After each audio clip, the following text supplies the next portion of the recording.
Halo, selamat pagi. Gimana kabarnya? Sudah siap hari ini renungan ya? Kita akan baca Ulangan pasal 24 ayat 17 sampai 22 dan ayat hafalannya ayat 20 ya. Saya ditemani burung tapi dia diam aja kok ya, nggak apa-apa ya. Burn namanya. Jangan lupa ngopi. Oke, Ulangan 24 17 sampai 22. Janganlah engkau memperkosa hak orang asing dan anak yatim.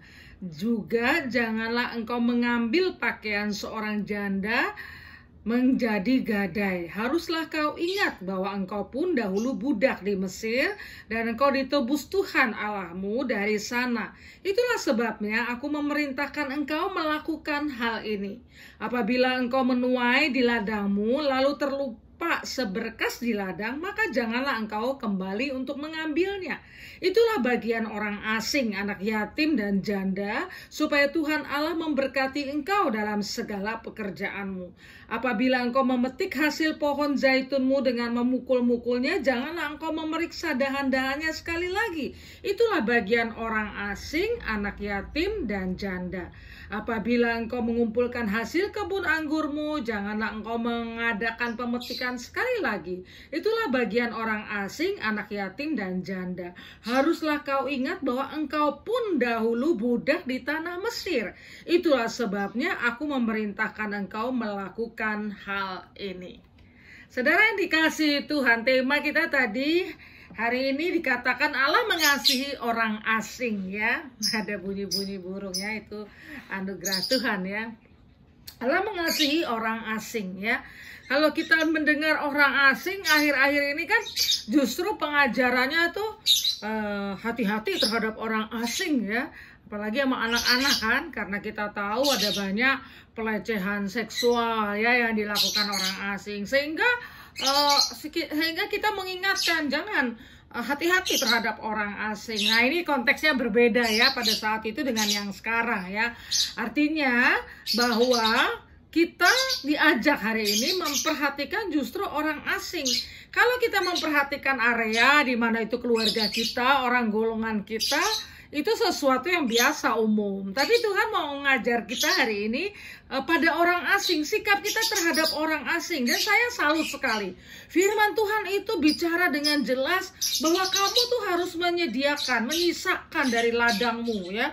Nggak boleh kamu itu sampai dipungut habis-habisan ya, bahkan disisakan, nggak boleh berkali-kali mengambil apa yang ada di dahan, supaya itu juga menjadi bagian daripada orang asing, janda dan lain sebagainya.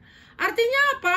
Tuhan memperhatikan orang papa, Tuhan memperhatikan orang asing, dan kita sebagai umatnya diajak untuk memperhatikan orang asing. Ada maksudnya tentu, supaya kita ini memperhatikan orang lain, supaya kita ini ingat bahwa kita ini juga dulu orang asing ya. Kalau di sini diingatkan bahwa kamu pun dulu adalah budak, kamu pun dulu adalah hamba, kamu pun adalah, itu berkali-kali Tuhan ingatkan ya. Sekarang kita itu jangan sok gitu ya, tetapi kita juga memperhatikan yang lain. Ingat diri kita sendiri adalah orang asing gitu ya.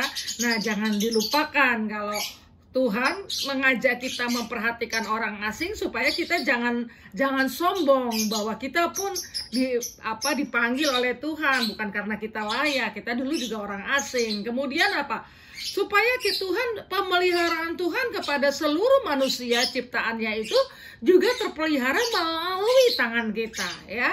Tuhan memakai kita menjadi berkat. Ciptaannya terpelihara, manusia dan semuanya alam semesta ini karena kita anak-anaknya yang sudah sadar. Kita juga belajar memperhatikan kebutuhan orang lain. Kalau kamu butuh makan minum, orang asing juga ya, manusia di sekeliling kita juga.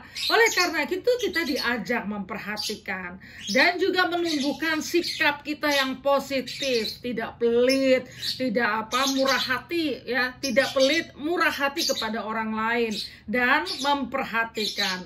Tuhan menyatakan bahwa berkat yang ada pada kita juga menjadi berkat bagi orang-orang di sekeliling kita.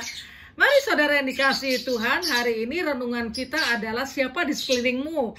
Apakah itu orang-orang di kantor, atau orang di pasar yang kita jumpai, atau di jalanan, atau tetangga kita yang perlu perhatian kita. Kadang-kadang kita, kalau seperti saya ini, kalau nggak diberitahu ya tetangga meninggal pun nggak tahu. Tapi karena kita berteman, Bu, itu meninggal loh gitu ya. Kemudian kita berupaya untuk bisa memperhatikan dan lain sebagainya ya.